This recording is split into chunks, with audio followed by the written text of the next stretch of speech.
आपला आजचा विषय आहे अनियमित पाळी का होते।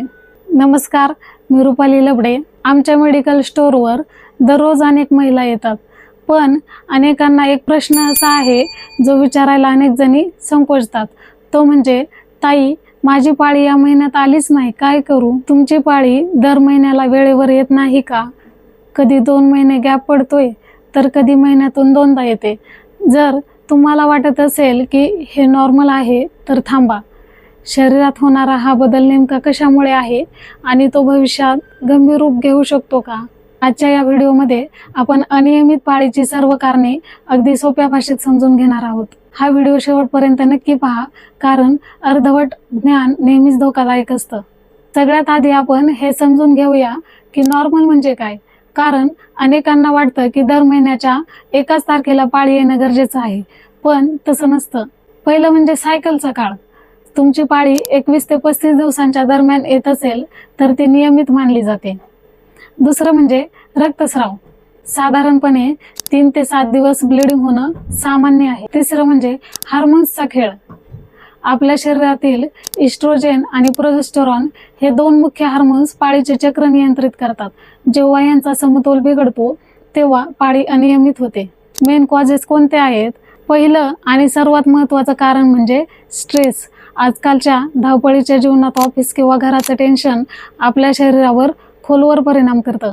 जेव्हा आपण खूप जास्त तणावाखाली असतो तेव्हा शरीरातील कॉर्टिसोल नावाचा स्ट्रेस हार्मोन्स वाढतो।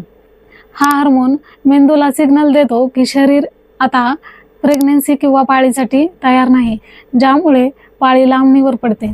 दुसरं म्हणजे PCOS, पॉलिसिस्टिक ओव्हरी सिंड्रोम। आजकाल 10 पैकी 3 महिलांमध्ये PCOSची समस्या दिसते। सोप्या भाषेत सांगायचं तर अंडाशयात छोट्या गाठी तयार होतात। त्यातील पहिलं कारण म्हणजे लक्षणं। अचानक वजन वाढणं, चेहऱ्यावर पिंपल्स येणं, मानेवर काळे डाग पडणं किंवा नको असलेले केस येणं। तर यावर निदान काय आहे? यासाठी डॉक्टर तुम्हाला अल्ट्रासाऊंड म्हणजे सोनोग्राफी करण्याचा सल्ला देतात। हे दुर्लक्षित करू नका, कारण यामुळे वंध्यत्वाच्या समस्या येऊ शकतात। तिसरं म्हणजे थायरॉइडचा परिणाम, थायरॉइड इश्यूज। थायरॉइड ही गळ्यातील एक ग्रंथी आहे जी शरीराची चयापचय शक्ती नियंत्रित करते। जर तुम्हाला हायपोथायरॉइडिझम असेल, म्हणजे थायरॉइड हार्मोन कमी होणे, तर पाळी उशिरा येते आणि वजन झपाट्याने वाढते।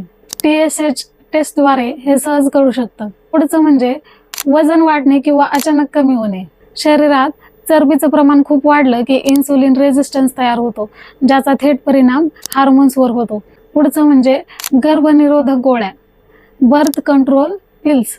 अनेक महिला पाळी पुढे ढकलण्यासाठी किंवा गर्भधारणा रोखण्यासाठी हार्मोन्स पिल्स घेतात। या गोळ्या थेट तुमच्या नॅचरल हार्मोन सायकलमध्ये हस्तक्षेप करतात। गोळ्या बंद केल्यावर शरीराला पुन्हा रुळावर यायला 3 ते 6 महिने लागू शकतात, त्यामुळे पाळी अनियंत्रित किंवा अनियमित होऊ शकते। यासाठी डॉक्टरांना कधी भेटावे, डॉक्टरांचा सल्ला कधी घ्यावा? काही वेळा घरगुती उपायांपेक्षा डॉक्टरांचा सल्ला घेणं गरजेचं असतं। पहिलं म्हणजे जर तुमची पाळी सलग 3 महिने आली नसेल तर। दुसरं म्हणजे जर तुम्हाला 8 दिवसांपेक्षा जास्त ब्लिडिंग होत असेल तर। तिसरं म्हणजे जर पोटाच्या खालच्या भागात असह्य वेदना होत असतील तर। चौथं म्हणजे जर तुम्हाला वर्षभरात 9 पेक्षा कमी वेळा पाळी आली असेल तर। तर यासाठी लाईफस्टाईल चेंजेस कोणते आहेत, ते कोणत्या टिप्स तुम्ही वापरू शकता? फक्त औषध घेऊन उपयोग नाही, तर तुम्हाला तुमच्या जीवनशैलीत बदल करावा लागेल। यासाठी पुरेशी झोप, रात्री 7 ते 8 तास शांत झोप घ्या। दुसरं म्हणजे व्यायाम, दिवसातून किमान 30 मिनिटे चाला किंवा योगासने करा।